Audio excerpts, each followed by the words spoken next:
अस्सलाम वालेकुम, मैं हूं शाहजेब खानजादा। 122 अरब रुपए का कौमी खजाने को सिर्फ पेट्रोलियम सेक्टर में नुकसान, मगर फायदा किसका हुआ? हम आपको बताएंगे कि कैसे जानते बूझते भी ऐसे फैसले किए गए जिनकी कोई मंतक नहीं थी और कौमी खजाने को 122 अरब रुपए का नुकसान पहुंचाया गया। मुल्की खजाने और अवाम को अरबों रुपए का नुकसान हो रहा है और वजीर आजम की काबीना वजीर आजम को और अवाम को सच बताने को तैयार नहीं है। अफसोस की बात है कि मीडिया पर बैठकर गलत बयानी की जाती है और जिम्मेदारी किसी और पर डाल दी जाती है। वुज़रा और स्पेशल असिस्टेंट गलत फैसलों की जिम्मेदारी लेने के बजाय कभी मीडिया, कभी ब्यूरोक्रेसी, कभी माजी की हुकूमतों और कभी दीगर इदारों पर जिम्मेदारी डाल देते हैं। गंदम और चीनी में मुल्क और कौम को 400 अरब रुपए से ज्यादा का नुकसान हो गया, मगर किसी हुकूमती वजीर के खिलाफ एक्शन नहीं हुआ। और अब हम आपको बताने जा रहे हैं कि सिर्फ बिजली और गैस के शोबे में गलत फैसलों और फैसलों में ताखीर से कम से कम 122 अरब रुपए का मुल्क और कौम का नुकसान किया गया है, मगर फायदा किसका हुआ है? आपको दिखाते हैं कि एक के बाद एक फैसला गलत किया गया और कैसे जिम्मेदारी किसी और पर डाल दी गई। आपको हकाइक दिखाते हैं। हमने अपने प्रोग्राम में सवाल उठाया कि सिर्फ अगस्त और सितंबर के महीने में LNG वक्त पर ना खरीदने की वजह से लाखों डॉलर्स का नुकसान किया गया। जुलाई में अगस्त के लिए LNG 5.7% पर मिल रही थी, मगर हुकूमत ने मुकम्मल डिमांड के मुताबिक LNG का टेंडर करने के बजाय आखिरी वक्त में अगस्त में जाकर दूसरा टेंडर किया और फिर 5.7% की जगह 9.3% पर LNG मिली, यानी $5 मिलियन ज्यादा। दूसरी बिड से $2.5 मिलियन ज्यादा।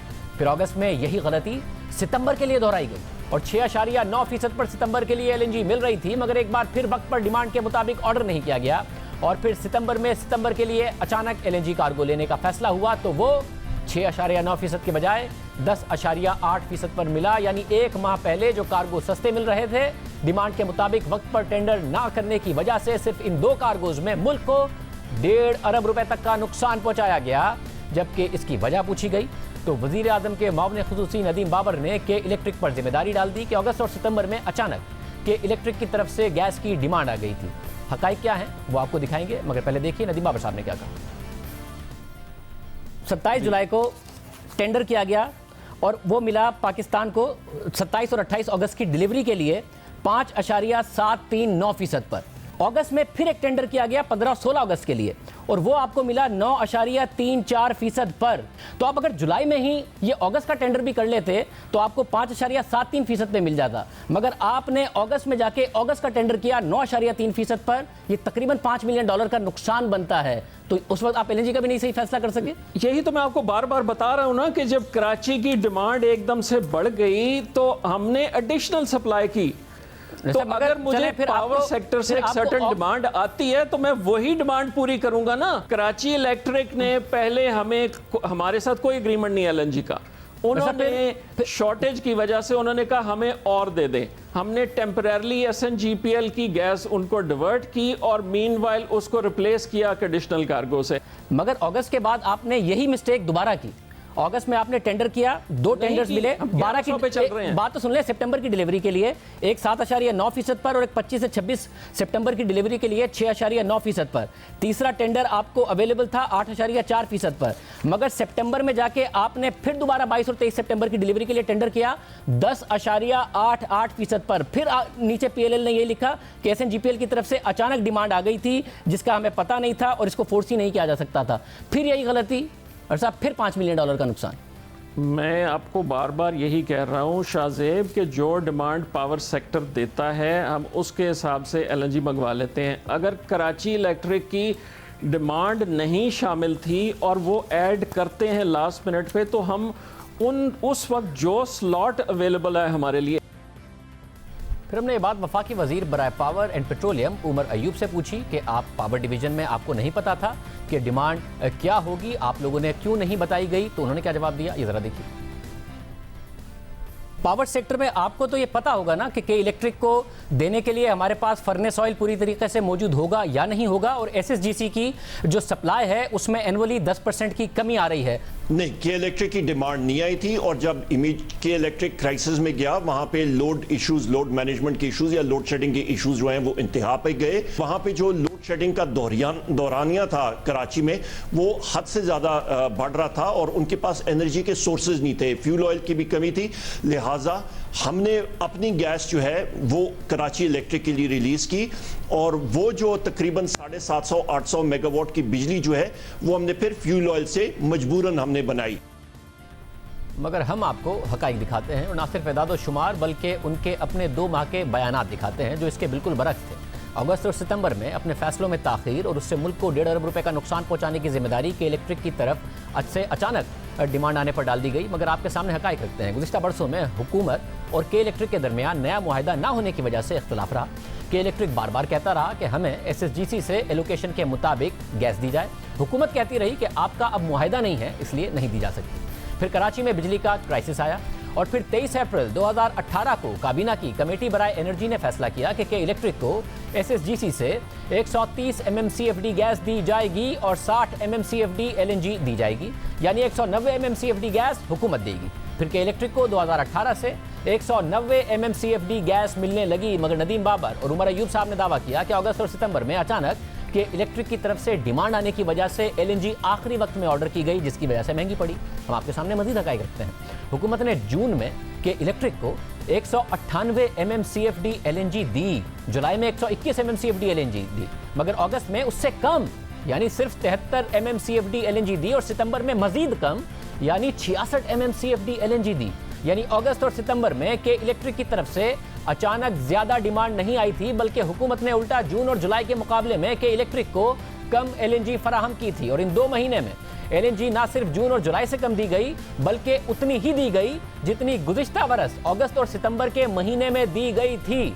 यानी कुछ अचानक नहीं हुआ था कि जिसकी वजह से हुकूमत ये दावा करे कि बिल्कुल आखिर में जाके के इलेक्ट्रिक की डिमांड का पता चला, इसलिए महंगी LNG खरीदी गई। वज़ीर आज़म अपनी टीम से पूछें कि क्यों देर से LNG ऑर्डर करके 1.5 अरब रुपए तक का नुकसान पहुंचाया गया। खुद नदीम बाबर साहब ने सितंबर के महीने में उमर अयूब साहब के साथ प्रेस कॉन्फ्रेंस करते हुए बताया था कि के इलेक्ट्रिक को जून से 100 MMCFD गैस दे रहे हैं। हमने तकरीबन जून से औसतन 100 बिलियन क्यूबिक फीट LNG की सप्लाई कराची इलेक्ट्रिक को देना शुरू की हुई है। तकरीबन 100, आज के दिन में तकरीबन 110 के करीब जा रही है, बट औसतन तकरीबन 100। 24 सितंबर को क्राइसिस के दौरान उन्होंने खुद बताया कि हम जून से उनको 100 MMCFD दे रहे हैं। तो फिर अचानक अगस्त और सितंबर में कौन सी डिमांड आ गई थी? अगर ये बात दुरुस्त है कि सितंबर में 100 MMCFD गैस दी जा रही थी, तो खुद नदीम बाबर साहब ने माना है कि तो जून से दी जा रही थी। फिर अचानक डिमांड कहां से पैदा हुई? फैसले वक्त पर नहीं किए गए, कौम के पैसे ज़ाया किए गए, जिम्मेदारी खुद देने के बजाय के इलेक्ट्रिक पर डाल दी गई। जून में जब पेट्रोल का क्राइसिस आया, सवाल उठा कि हुकूमत ने वक्त पर तेल दरामद नहीं किया। नदीम बाबर और उमर अयूब ने जिम्मेदारी तेल बेचने वाली कंपनियों पर डाल दी। तहकीकात का ऐलान किया गया जिसका आज तक नतीजा सामने नहीं आया। फिर क्योंकि मुल्क में तेल दरामद ना होने की वजह से रिफाइनरीज के पास के इलेक्ट्रिक को देने के लिए फर्नेस ऑयल नहीं था, तो जिम्मेदारी के इलेक्ट्रिक पर डाल दी कि वक्त पर उन्होंने अपनी फर्नेस ऑयल की डिमांड नहीं बताई थी। ये बात उमर अयूब साहब ने हमारे प्रोग्राम में दोहराई। कैसे तैयार नहीं था? आप अगर फर्नेस ऑयल से पैदा कर रहे हैं, 21% कम ऑपरेट आप अपने LNG प्लांट को कर रहे हैं, आपसे के इलेक्ट्रिक भी कह रहा है हमें LNG दे दें, मगर आप LNG कम मंगा रहे हैं, हालांकि आपके टर्मिनल पर कैपेसिटी मौजूद है, एक्सचेकर को अरबों रुपए का नुकसान हो रहा है। तो ये कैसे ये सिचुएशन में फिट इन होता है?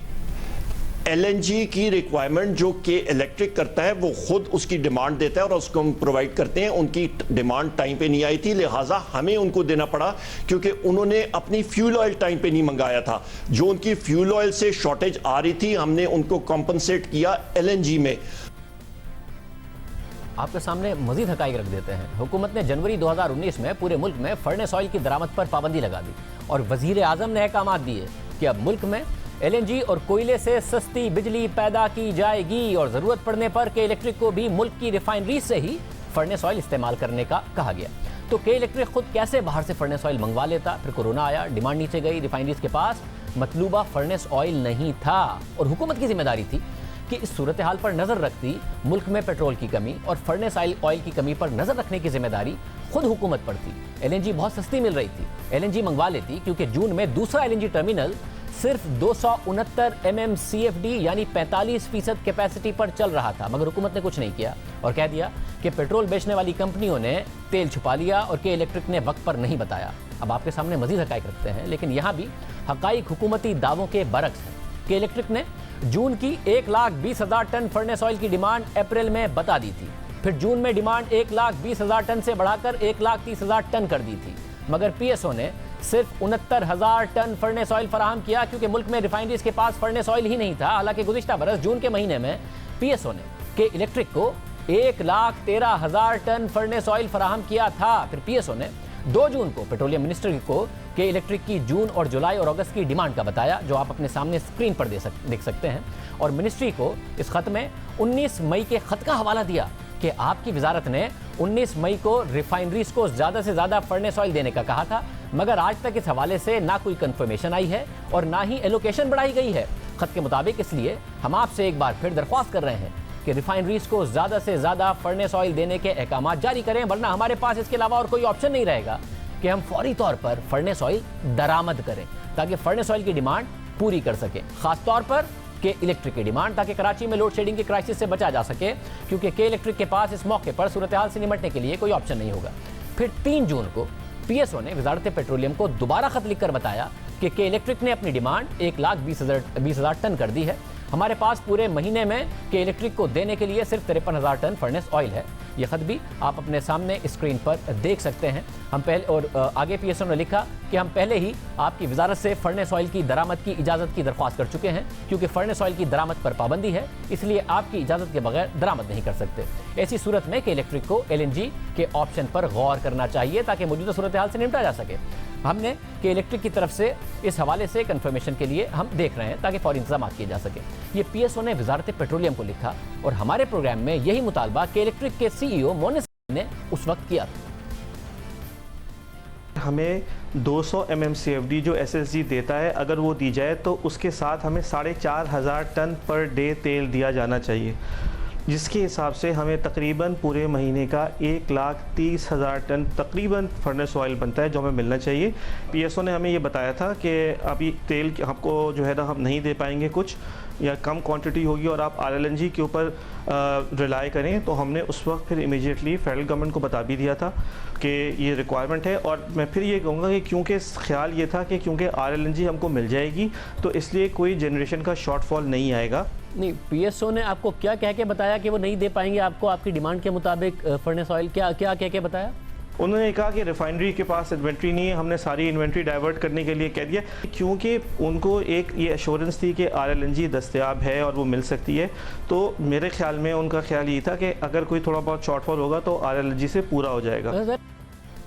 यानी के इलेक्ट्रिक ने पीएसओ को अप्रैल में जून की डिमांड का बता दिया था, पीएसओ ने रिफाइनरीज को बता दिया था, मई में पीएसओ ने वजारत पेट्रोलियम को भी बता दिया था, फिर जून में के इलेक्ट्रिक ने पीएसओ को वापस बता दिया था और पीएसओ ने वापस वजारत पेट्रोलियम को याद दिला दिया था और फर्नेस ऑयल ना होने की सूरत में मुतवक्के बहरान का भी बता दिया था, मगर कुछ नहीं किया गया।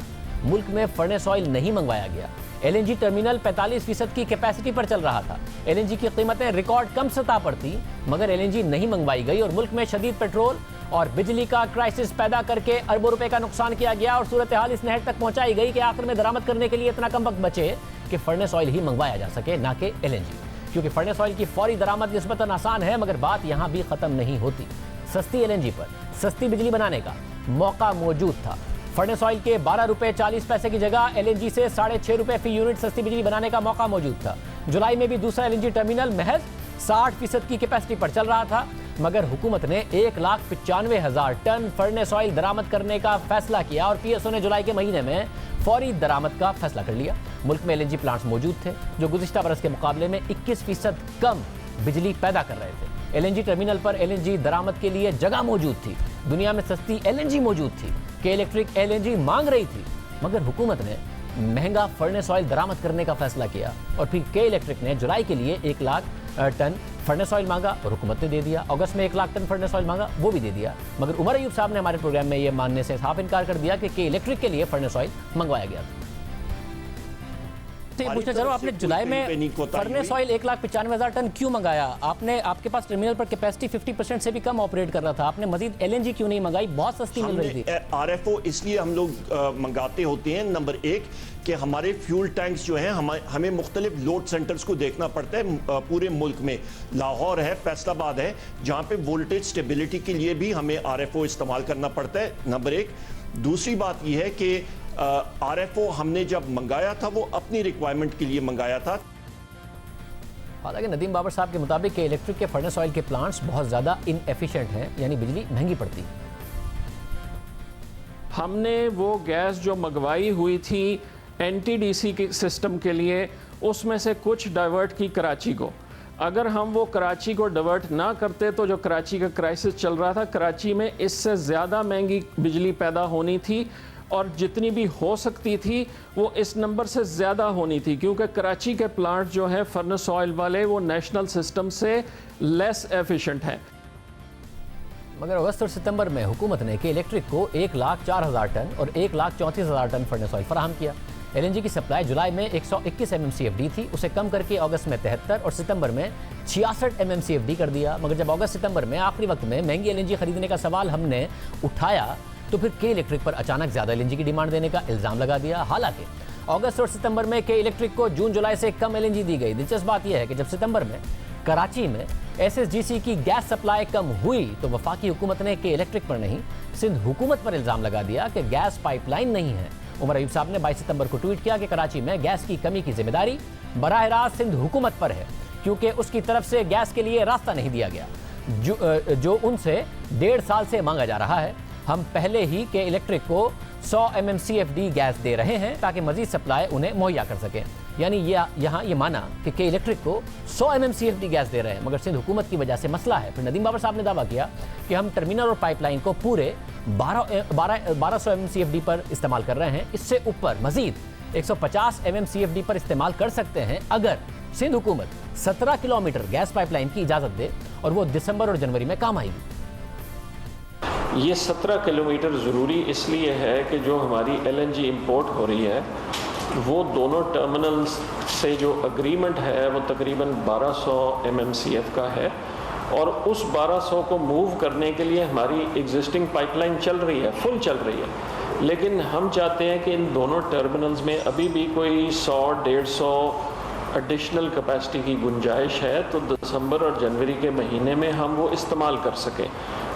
सितंबर में जब बहरान आया तो दावा किया गया कि 1200 MMCFD की पूरी कैपेसिटी पर टर्मिनल चल रहे हैं, और सिंध हुकूमत पर जिम्मेदारी डाल दी कि मजीद पर चला सकते हैं अगर सिंध हुकूमत पाइपलाइन डालने। तो जाहिर है कि सिंध हुकूमत को अपनी जिम्मेदारी पूरी करनी चाहिए ताकि जल्द अज जल्द इस पाइपलाइन पर काम हो। मगर सितंबर में प्रेस कॉन्फ्रेंस में कहा कि 1200 MMCFD की पूरी कैपेसिटी इस्तेमाल कर रहे हैं, मगर फिर हमारे प्रोग्राम में कहा कि 1100 MMCFD पर 4 माह से टर्मिनल्स को चला रहे हैं। यानी खुद अपने दावे के मुताबिक 100 MMCFD की गुंजाइश मौजूद थी, मगर LNG सस्ती होने के बावजूद मंगवाई ही नहीं थी और जिम्मेदारी दूसरों पर डाली जा रही थी।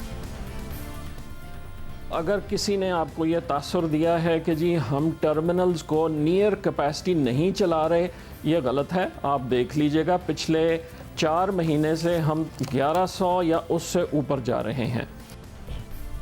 हालांकि जो हकाइक हमारे पास मौजूद हैं उसके मुताबिक जून में दोनों टर्मिनल 1200 की बजाय 960 MMCFD पर चले, अगस्त में 1200 की बजाय 1041 MMCFD पर चले, और सितंबर में 1200 की बजाय 1082 MMCFD पर चले। वज़ीर आज़म अपनी टीम से पूछें कि क्यों सितंबर में गैस की कमी की जिम्मेदारी सिंध हुकूमत और नवंबर में के इलेक्ट्रिक पर डाल दी गई। हालांकि ना टर्मिनल पूरी कैपेसिटी पर इस्तेमाल हुए, ना ही LNG वक्त पर मंगवाई गई, और ना ही के इलेक्ट्रिक ने अचानक डिमांड बताई थी।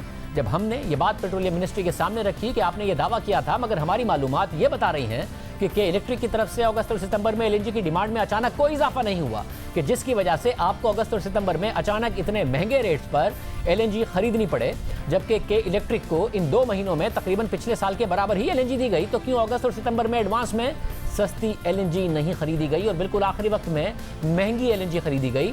तो पेट्रोलियम मिनिस्ट्री की तरफ से जवाब दिया गया कि इलेक्ट्रिक से हुकूमत का गैस सप्लाई का मुआहदा बहुत सालों पहले एक्सपायर हो चुका है। SSGC फिर भी उन्हें जितनी गैस दे सकती है देती रही है। इस साल SSGC के सिस्टम में कुदरती गैस की सप्लाई 160 MMCFD से गिर गई। के इलेक्ट्रिक को बता दिया गया था कि उन्हें गैस की सप्लाई कब मिलेगी। गर्मियों में कोरोना की वजह से रिफाइनरीज के पास फर्नेस ऑयल ना होने की वजह से के इलेक्ट्रिक के पास तेल नहीं था, इसलिए उन्होंने शॉर्ट नोटिस पर LNG मांगी, जो उन्हें 100 से 200 MMCFD की मुख्तलिफ मिकदारों में दी गई थी। हमने अगस्त और सितंबर के महीने का पूछा था, क्योंकि प्रोग्राम में इस हवाले से नदीम बाबर साहब और उमर अयूब साहब ने दावा किया था, मगर जवाब गर्मियों के हवाले से दिया गया। मगर दिलचस्प बात यह है कि इस जवाब में ये तस्लीम किया गया कि गर्मियों में रिफाइनरीज के पास फर्नेस ऑयल नहीं था, इसलिए के इलेक्ट्रिक को शॉर्ट नोटिस पर LNG देना पड़ी। हालांकि उमर अयूब साहब ने हमारे प्रोग्राम में दावा किया था कि इलेक्ट्रिक ने गर्मियों में फर्नेस ऑयल वक्त पर नहीं मंगवाया था। बहरहाल हमने फिर पेट्रोलियम मिनिस्ट्री से पूछा कि हमने मखसूस महीनों अगस्त और सितंबर के बारे में पूछा है कि इलेक्ट्रिक ने इन 2 महीने में कोई इजाफी LNG नहीं ली, तो ये दावा क्यों किया गया कि आखिरी वक्त में महंगी एलएनजी अगस्त और सितंबर में के इलेक्ट्रिक की तरफ से अचानक डिमांड बढ़ने की वजह से मंगवाई गई, तो फिर कोई जवाब नहीं दिया गया। मगर तहरीक इंसाफ की हुकूमत आने के बाद ये पहली दफ़ा नहीं है कि गैस का क्राइसिस आया है और अपनी जिम्मेदारी मानने के बजाय कभी की इलेक्ट्रिक और कभी सिंध हुकूमत पर जिम्मेदारी डाल दी गई है। 2018 की सर्दियों में भी गैस का बहरान आया, हुकूमत वक्त पर एलएनजी दरामद का ऑर्डर नहीं दे सकी और वक्त पर एलएनजी दरामद ना करने की वजह से गैस का बहुत बड़ा क्राइसिस हुआ। उस वक्त भी अपनी गलती नहीं मानी गई और सारी जिम्मेदारी सुई नॉर्दर्न और सुई सदर्न गैस कंपनी के एमडीज पर डालकर उन्हें बरतरफ कर दिया गया। वक्त पर एलएनजी ना मंगवाने की वजह से गैस का क्राइसिस पैदा हुआ। लाहौर, फैसलाबाद और कराची की इंडस्ट्री को गैस बंद कर दी गई, उन्होंने एहतजाज किया। सर्दियों में बिजली की लोड शेडिंग शुरू हो गई क्योंकि बिजली पैदा करने के लिए गैस नहीं थी। घरों में गैस कम हो गई क्योंकि गैस नहीं थी।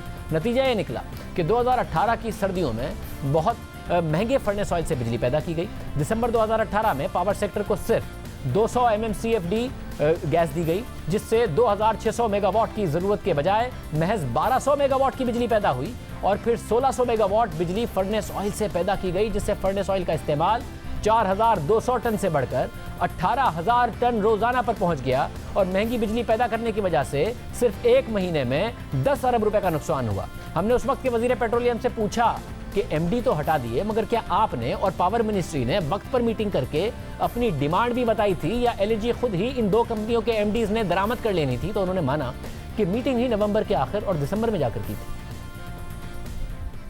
आपने जिम्मेदारी दो एमडीज पर डाली है। अगर सुई नॉर्थ का एमडी पीएसओ को कहकर अपने तय ये फैसला करके कि इतनी एलएनजी की डिमांड होगी, अगर पीएसओ को कहकर गैस मंगा ले और आपके पावर प्लांट्स उस गैस को ना इस्तेमाल करें, तो वो पीएसओ को पैसे कैसे देगा? 35 अरब रुपए का पहले ही एलएनजी का, सिर्फ एलएनजी का सर्कुलर डेट है, 1400 अरब रुपए अलग हैं। उसके बाद आपके पावर प्लांट्स ना यूज करें तो पावर प्लांट्स ने डिमांड बतानी थी ना, आपके पावर डिवीजन ने डिमांड बतानी थी। जो डिमांड उन्होंने पुट की, वो डिमांड उसके मुताबिक वो पूरी ले नहीं सके। ये नवंबर में बिल्कुल ठीक बात, लेकिन दिसंबर की जो उनकी डिमांड थी वो हम क्यों नहीं दे सके? जो लोग ये कंपनीज चला रहे हैं, ये सारी जिम्मेदारी इन लोगों की है। गुलाम सरवर साहब, आप और उमर अयूब साहब सितंबर में, अक्टूबर में या नवंबर में मिलके बैठे या आपने पावर कंपनीज को मिलके बिठाया एक साथ कि हमें दिसंबर में कितनी डिमांड चाहिए होगी, क्योंकि सर्दी होगी, क्योंकि शॉर्टेज होगी, और हम एसएनजीपीएल के एमडी को कहते हैं कि उसने इंपोर्ट करना है? कोई एक रिटन ऑर्डर मौजूद है आपका? शाहजेब 28 नवंबर 5 दिसंबर एक हफ्ते में 2 सीसीओ की मीटिंग हुई। सीसीओ की मीटिंग मैंने खुद चेयर की, उसमें पावर सेक्टर भी मौजूद था। उनसे फर्म हमने डिमांड ली, 1 साल पूरे की डिमांड ली। अब हमने फर्म डिमांड ले ली है, अब फर्म ऑर्डर हम प्लेस करेंगे। ये आइंदा ये मिसमैनेजमेंट, ये मैस आइंदा पैदा नहीं होगी। सरवर साहब ने कहा कि आइंदा ऐसा नहीं होगा, मेरिट ऑर्डर बना दिया है, उसी हिसाब से सस्ती बिजली पैदा करने के जराए को तरजीह दी जाएगी। एमडी हटा दिए गए, बाद में वजीर आजम ने उन्हें भी हटा दिया और वजीर एविएशन लगा दिया, और आज फिर पाकिस्तान वहीं खड़ा है और फर्नेस ऑयल से महंगी बिजली पैदा की जा रही है। उमर अयूब साहब आज भी पावर और पेट्रोलियम के मिनिस्टर हैं, और गुलाम सरवर साहब ने जो पीआईए और पायलट्स के साथ बाद में किया वो हम सब ने देखा। काबीना का कोई एहतसाब नहीं हुआ है और फिर कुछ बदला भी नहीं है। इस साल भी सस्ती एलएनजी दस्तयाब होने की वजह से फर्नेस ऑयल से बिजली पैदा की जा रही है और जुलाई के महीने में 18 महीने की बुलंद तरीन सतह पर फर्नेस ऑयल से बिजली पैदा की गई, और अब सर्दियों के लिए फिर गैस नहीं है। और अब इस साल अक्टूबर से जनवरी तक के लिए 10 लाख टन फर्नेस ऑयल दरामद किया जाएगा, महंगी बिजली पैदा की जाएगी, ज़र मुबादला ज़ाया होगा और 25 अरब रुपए का इजाफी नुकसान अलग होगा, यानी फिर महंगी बिजली पैदा होगी। हालांकि सर्दियों में बिजली की डिमांड कम होगी, सस्ती बिजली पैदा करने की कैपेसिटी मौजूद होगी, मगर हुकूमत 6 से 7 रुपए फी यूनिट बिजली की जगह 12.5 रुपए फी यूनिट बिजली पैदा करके अरबों रुपए ज़ाया करेगी, जो 2018 में हुआ और कहा गया कि पहली दफ़ा है, आइंदा नहीं होगा, मगर वो फिर से होने जा रहा है। हुकूमत गुज़िश्ता हुकूमत के तवील मुद्दती एलएनजी मुआहिदों पर एतराज़ उठाती है, मगर खुद कोई मुआहिदा नहीं किया। अब गुज़िश्ता दौर के तवील मुद्दती मुआहिदों की जगह महंगी एलएनजी 15 से 18% पर खरीदी जा रही है, हालांकि गुज़िश्ता हुकूमत के औसत मुआहिदे 12.5% पर हैं, और जब एलएनजी सस्ती मिल रही थी तो हुकूमत ने उसका फ़ायदा भी पूरा नहीं उठाया। 2018 में एलएनजी टर्मिनल पूरी तरह इस्तेमाल न करने पर $45 मिलियन अदा किए, फिर 2019 और 2020 में भी टर्मिनल पूरा इस्तेमाल नहीं किया जा सका, पैसे ज़ाया किए गए, यानी तकरीबन 25 अरब रुपए का नुकसान किया गया। 30 अरब रुपए का नुकसान इस साल के 9 महीने में फर्नेस ऑयल से महंगी बिजली पैदा करके किया गया। 20 अरब रुपए का नुकसान फर्नेस ऑयल से बिजली पैदा करने की वजह से इन सर्दियों में होगा। 10 अरब रुपए का नुकसान 2018 की सर्दियों में कर दिया गया। 35 अरब रुपए का नुकसान गर्मियों में सस्ती एलएनजी मिलने के बावजूद और ये पता होने के बावजूद कि दिसंबर में पाकिस्तान को एलएनजी चाहिए होगी, फिर भी ऑर्डर करने में देर की गई क्योंकि पाकिस्तान अब LNG महंगी खरीद रहा है। इस वजह से 1.5 अरब रुपए का नुकसान अगस्त और सितंबर में देर से LNG खरीदने की वजह से कर दिया गया, हालांकि डिमांड का अच्छी तरह पता था।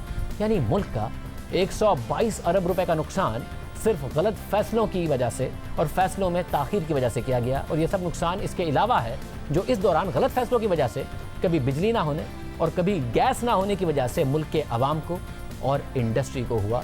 वज़ीर आज़म अपने वज़रा से सवाल पूछें क्योंकि वो दूसरों पर जिम्मेदारी डाल देते हैं, गलत बयानी की जाती है, अपनी जिम्मेदारी नहीं मानी जाती है वज़रा की तरफ से। प्रोग्राम में ब्रेक शामिल करते हैं।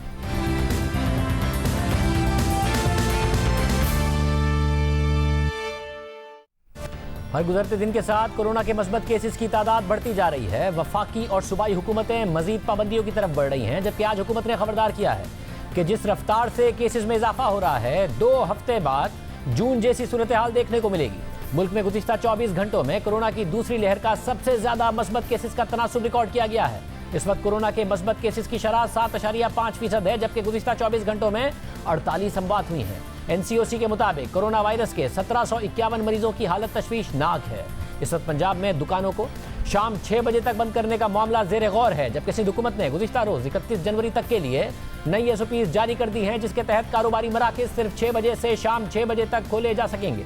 मगर कराची के ताजिरों ने सिंध हुकूमत के सुबह 6 से शाम 6 बजे तक कारोबार करने का फैसला मुस्तरद कर दिया है। ताजिरों का कहना है कि औकात कम करने से बाजार में रश बढ़ेगा जो कोरोना को बढ़ाएगा। एक तरफ जहां केसेस तेजी से बढ़ रहे हैं, वहीं वैक्सीन की तैयारी से हवाले से कोरोना से बचाव की उम्मीद पैदा हो गई है। अमरीकी और जर्मन कंपनी के बाद रूस ने भी कोरोना वैक्सीन से मुताल्लिक बड़ा दावा कर दिया है। पहले फाइजर ने कहा कि उसकी वैक्सीन 90% से ज़्यादा मौसर साबित हुई है, जिसके बाद मॉडर्ना ने दावा किया कि उसकी वैक्सीन 94% से ज़ायद मौसर साबित हुई है।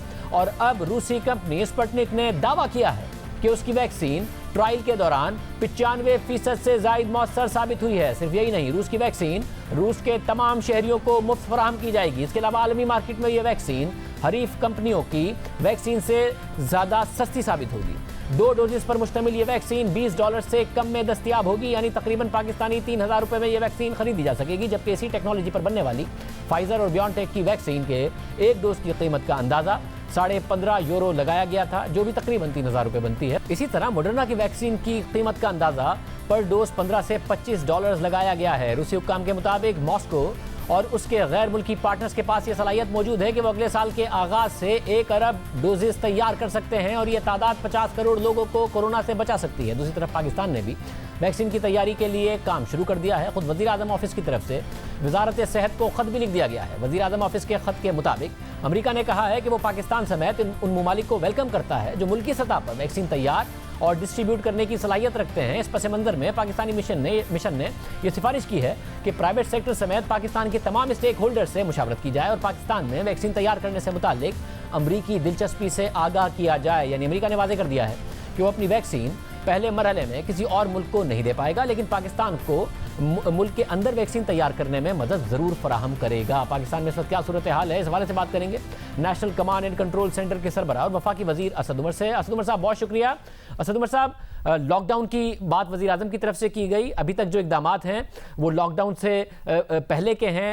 एहतियाती तदाबीर की भी बात की जा रही है, मार्केटें 6 बजे बंद करने की भी बात हुई, पंजाब में ऑफिस 50% कैपेसिटी की बात हुई, रेशो मुसलसल बढ़ रहा है, 7.5% पर पहुंच गया है। क्या इवेंचुअली हम लॉकडाउन की तरफ जा रहे हैं?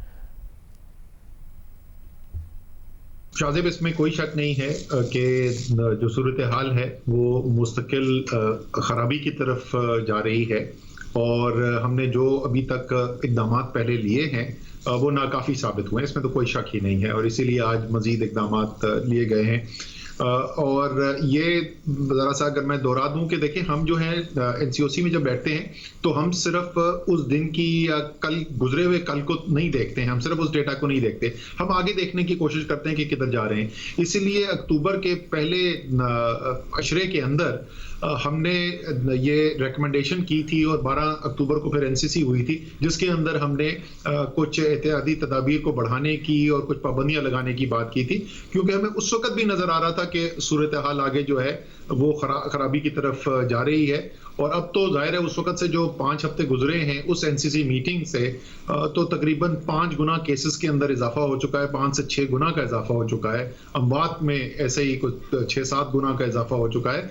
और आप अभी जो मैंने आज शाम को एनसीसी मीटिंग के बाद जो मीडिया टॉक की थी उसके अंदर मैंने यही बताया था कि जिस रफ्तार से हमारे क्रिटिकल केसेस के अंदर इजाफा हो रहा है, यानी अस्पताल में वो मरीज कोरोना के जिनको ऑक्सीजन की जरूरत है वो जिस रफ्तार से बढ़ रहे हैं, सिर्फ 2 हफ्ते के बाद हम हमारे वहां पहुंच सकते हैं जहां जून में सबसे बुरे हालात जब थे, जो सबसे ज्यादा पीक पर हम गए थे, हमारे मरीजों की तादाद वहां तक पहुंच सकती है। अच्छा, मगर ऐसी सूरत हाल में अब जो सियासी जमातें हैं, अब वाज़े तौर पर नजर आ रहा है कि सिंध में पीपल्स पार्टी लॉकडाउन की तरफ जा रही है मगर साथ में जलसे जारी रखना चाहती है। नून लीग की आज़ाद कश्मीर में हुकूमत है, लॉकडाउन की तरफ जा रहे हैं मगर जलसे जारी रखना चाहते हैं।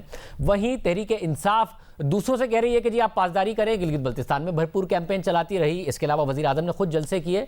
तो कम से कम अब एक ज़रूरत नहीं है कि माजी को एक तरफ रख के हुकूमत अपोजिशन जमातों को अप्रोच करे कि जी अब जो हो गया सो हो गया, मुस्तकबिल के लिए मिलकर बैठें और कोई हिकमत अमली बनाएं, वज़ीर आज़म उनको बिठाएं ताकि आने वाले दिनों में मज़ीद नुकसान ना हो मुल्क का। बिल्कुल सही आपकी बात है, इसीलिए एनसीओसी की तरफ से हमने स्पीकर साहब को खत लिखा था पिछले हफ्ते शाहजेब, और स्पीकर साहब ने उस पर फौरी तौर पर अमल करते हुए एक मीटिंग कॉल कर ली थी। कौमी असेंबली की एक खुसूसी तौर पे एक कमेटी, स्पेशल कमेटी बनाई गई थी कोरोना के सिलसिले में, और उसमें तमाम सियासी पार्टीज के बड़े बड़े लीडर्स भी उसके अंदर शामिल हैं उस कमेटी के अंदर। और उसका इजलास स्पीकर साहब ने बुलाया हुआ है कल 12 बजे उसका इजलास होगा। कुछ लोग ज़ाती तौर पर शिरकत करेंगे, बाकी जो हैं वो जूम के ऊपर कनेक्ट करेंगे, वीडियो के थ्रू कनेक्ट करेंगे। और हमारी उम्मीद यही है कि कल जो वो चीज़ जो सबके लिए मुश्तरका है और वो ये कि पाकिस्तानियों की किस तरीके से सेहत की हिफाजत की जाए, हमारे जो अस्पतालों का निज़ाम, जो डॉक्टर्स के ऊपर इस वक्त प्रेशर आने लगा बहुत बड़ी तादाद में। मैं आपको बताऊं इस्लामाबाद के अंदर बहुत बड़ी तादाद है इस वक्त हेल्थ केयर वर्कर्स की जो कोरोना का शिकार हो गए हैं, इस वक्त अलील हैं। और इसी तरीके से करोड़ों लोगों का, पाकिस्तानियों का रोजगार खतरे के अंदर है। तो हम अपनी सियासत जारी रहेगी, वो जाहिर है हमारे खिलाफ तनकीद भी करेंगे और वो अभी तहरीक भी चलाएंगे, लेकिन जिस तरीके से बाकी सब लोगों ने, आप और मैं जो पहले हम करते थे जिस तरीके से टीवी प्रोग्राम, वो मुख्तलिफ था। मैं आपके स्टूडियो में होता, आपके कैमरामैन वहां पर होते, एटसेट्रा एटसेट्रा। आज हम जो है ये काम स्काइप पे कर रहे हैं, बच्चे स्कूलों के अंदर ऑनलाइन लर्निंग कर रहे हैं। इसी तरीके से सब लोगों ने मुख्तलिफ तरीका निकाला है। तो कुछ सर जोड़कर बैठे, सियासत जरूर करें, गवर्नमेंट पे प्रेशर भी डालें, जो मर्जी वो करना चाहते हैं, जो कानूनी हक है वो करें, लेकिन साथ साथ पाकिस्तान के अवाम की जान-ओ-माल की और रोजगार की भी हिफाजत हो सके। असम साहब, ये फैसला कि 6 बजे मार्केटें बंद होगी, ताजिरों का ये कहना है कि अगर टाइम कम होगा तो रश और ज्यादा बढ़ जाएगा, टाइम ज्यादा होना चाहिए ताकि रश कम हो। आप मुत्तफिक हैं इस फैसले से? सिंध में तो हो गया है, पंजाब में भी कहा जा रहा है कि गौर किया जा रहा है। देखिए, ये आज एनसीसी मीटिंग शुरू होने से पहले मुझे पता चला कि सिंध ने ये फैसला कर लिया है। फिर मैंने चीफ सेक्रेटरी से पूछा भी कि क्या आपने ये फैसला किया है, और उन्होंने कहा हाँ जी हमने ये फैसला किया है कि 6 बजे जो है वो दुकानें बंद कर दी जाएं। और उनसे मैंने थोड़ा सा गिला भी किया। सबसे ज़्यादा अगर आपको याद हो, पहले सिंध ये कहता था कि जी बिल्कुल कॉमन फैसला होना चाहिए, एक फैसला हो पूरे पाकिस्तान के अंदर वो इम्प्लीमेंट हो, वरना वो पॉलिटिकल प्रेशर भी नहीं बर्दाश्त किया जाता। सबसे ज़्यादा मुझे याद है लास्ट टाइम जिस वक्त मार्केट ओपनिंग हो रही थी, मुराद अली शाह ने बाकायदा मुझे पहले फ़ोन किया, उन्होंने कहा सर बहुत ज़्यादा प्रेशर आ रहा है, मैं नहीं मेनटेन कर सकूंगा, तो मैं आपको बता दूं कि हमें मार्केट्स खोलनी पड़ेंगी। अब मैंने कहा आपने एक तरफा फैसला कर दिया, हो सकता है वो फैसला अच्छा हो सकता है वो ना अच्छा हो, लेकिन कम से कम अगर एक प्लेटफॉर्म पे वो एनसीओसी में डिस्कस होता, वो एनसीसी के अंदर फैसला होता तो बेहतर रहता। अब मैं आपको अपनी जाती राय बता दूं, क्योंकि ये इस पे 2 राय मौजूद हैं और ये एनसीओसी के अंदर डिस्कस भी हो चुका है। मेरी राय वो है जो आपने अभी कहा। मेरी राय ये है कि लोगों को अगर आप कम टाइम देंगे बाजार जाने के लिए तो आप कंप्रेस कर देंगे और डेंसिटी बढ़ा देंगे, यानी एक वक्त में ज्यादा लोग जो हैं वो जाएंगे। दूसरी आर्ग्यूमेंट में भी वजन है, वो ये सिंपल ये है कि बहुत सारी शॉपिंग जो है वो ऐसी नहीं होती कि जो जरूरी है। वो होती है कि अच्छा ठीक है मार्केट खुली हुई है तो चले मैं चला जाता हूँ, मैं मार्केट का चक्कर लगा देता हूँ, तो उसके अंदर कमी भी आएगी। तो इसके अंदर दोनों तरफ आर्ग्यूमेंट है, लेकिन अभी तक हमारा एनसीओसी की तरफ से ऐसा फैसला नहीं हुआ कि मार्केट्स को जल्दी बंद किया जाए। और वजीर आजम पहले बड़ी वाज़ेह पोजीशन ली हुई थी कि मईशत बंद नहीं करेंगे, उससे मईशत का नुकसान होता है, गरीब आदमी का नुकसान होता है, मगर अब उन्होंने अपोजिशन को बुनियाद बनाकर एक इशारा दिया कि लॉकडाउन की तरफ चले जाएंगे। इस वक्त जो सूरत हाल है, क्या लॉकडाउन की तरफ जा सकते हैं या ऐसी कोई सूरत हाल नहीं है? जी देखें, हमारी जो हदफ है, जो स्ट्रैटेजी है, हिकमत अमली है, वो बड़ी वाज़े है और वो वही है जो अप्रैल मई जून के महीने के अंदर थी। हम ये चाहते हैं कि हम एक ऐसे निज़ाम के साथ चलें जिसके अंदर लोगों की सेहत की हिफाजत भी की जा सके और वबा के फैलाव के ऊपर काबू भी रखा जा सके और साथ साथ लोगों का रोजगार भी चलता रहे, क्योंकि पाकिस्तान के अंदर 2/3 आबादी ऐसी है जो आलमी मेयार के मुताबिक जो है वो या तो सतह गुर्बत से नीचे है या सतह गुर्बत से बिल्कुल थोड़ा सा ऊपर है, और अगर उनका रोजगार सिर्फ चंद हफ्तों के लिए भी छिन जाए तो उनके लिए बड़ी शदीद मुश्किलात पैदा होती हैं। अब ये हदफ हासिल करने के लिए हमने एक बड़ा तफसीली निज़ाम बनाया, टेक्नोलॉजी उसके अंदर डिप्लॉय की गई, सूबों के साथ मिलकर NCOC ने कोऑर्डिनेशन की, हॉटस्पॉट बेस्ड लॉकडाउन थे, कॉन्टैक्ट ट्रेसिंग थी, वो तमाम लवाजमात जो हैं और बड़ा कामयाब साबित हुआ। तमाम दुनिया ने पाकिस्तान की तारीफ की और उसके अंदर वो सिर्फ NCOC का नहीं काम था, तमाम सूबे उसके अंदर शामिल थे, सूबाई हुकूमतों ने ग्राउंड पे इम्प्लीमेंटेशन की। अब वो नुस्खा हमारे पास मौजूद है और हम यही कह रहे हैं कि जिस तरीके से हमने पहले किया था, अभी भी अगर हम उन चीज़ों को रोक दें जिनसे लोगों का रोजगार मुंसलिक नहीं है या जहां से वबा के फैलाव का सबसे ज़्यादा खतरा है, यानी वो बंद मुकामात जहां पे खाने पीना हो रहा हो और ज़्यादा लोग बैठे हुए हो, सबसे ज़्यादा खतरा वहां पे है। सो इस किस्म की एक्टिविटी अगर हम रोक दें तो लोगों ये वबा जो है ये भी बिल्कुल बेकाबू ना हो और साथ साथ लोगों का रोजगार भी चलता रहे। साथ ही वैक्सीन के ऊपर बड़ी डेवलपमेंट हो रही है। अब रूस ने भी कह दिया है कि उनकी 95% इस वक्त तजर्बा जो वो कामयाब है, वो बड़ी तादाद में बनाएंगे, बड़ी मिकदार में बनाएंगे। पाकिस्तान में ECC के पिछले इजलास में $150 मिलियन मुख्तस करने के हवाले से भी बात आई। आपको लगता है कि जल्द पाकिस्तान को भी अवेलेबल हो सकती है या कोई ऐसा मौका हो कि पाकिस्तान में ही बनाने और डिस्ट्रीब्यूट के हवाले से कोई पेशरफ्त हो सके? जी इंशाल्लाह वैक्सीन के ऊपर पूरी हम कोशिश करेंगे कि पाकिस्तान जैसे बाकी जितने ममालिक हैं पाकिस्तान को कम से कम उतनी दस्तयाबी हो और उससे बेहतर हो, कोशिश तो ये की जाएगी। ये कल सुबह के NCOC के एजेंडा के ऊपर भी है और हम शायद अगले 1-2 दिन के अंदर कुछ इसके अंदर हतमी फैसले भी करना शुरू कर दें।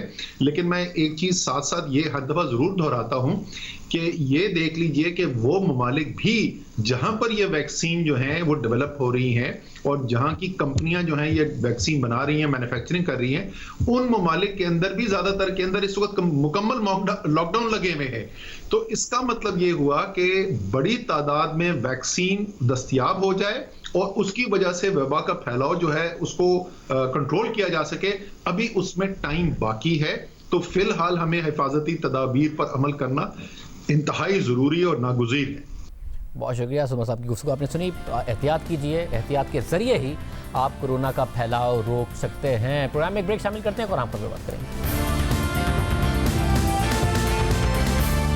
बार बार के अदालती अहकामात के बाद बिलाखिर आज हुकूमत ने यकीन दहानी कराई है कि 2 से 3 रोज में DG सिविल एविएशन अथॉरिटी तैनात कर दिया जाएगा।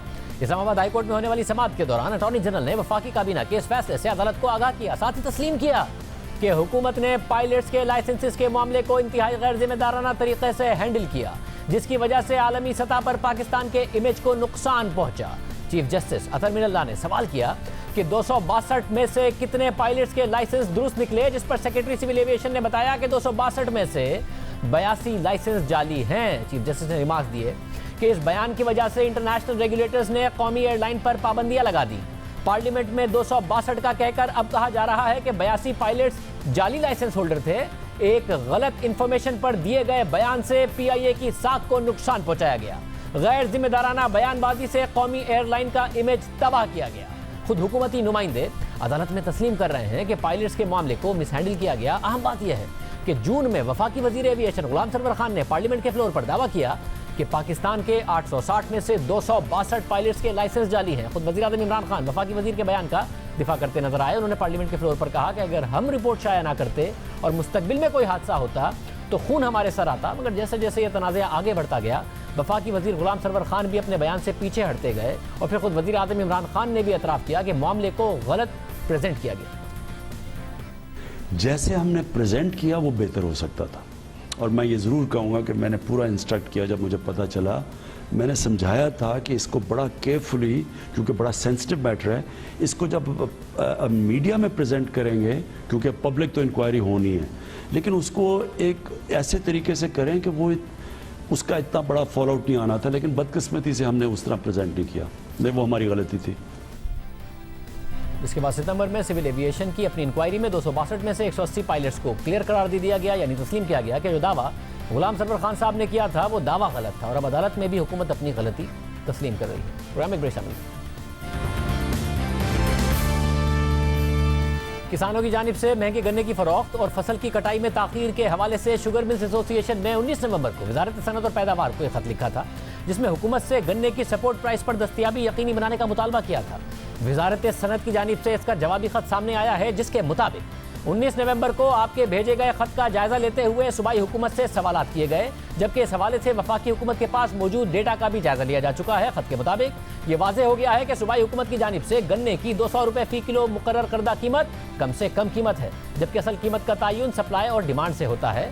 पाकिस्तान शुगर मिल्स एसोसिएशन इस बात से पहले ही वाकिफ है कि पिछले सीजन में शुगर मिल्स की जानिब से गन्ना तयन करदा कीमत 190 रुपये फी 40 किलो से ज़ायद का खरीदा गया था। खत के मुताबिक मार्केट में चीनी की मौजूदा कीमत मिल मालिकान को गुंजाइश देती है कि वो गन्ना मुनासिब कीमत पर खरीद सकें।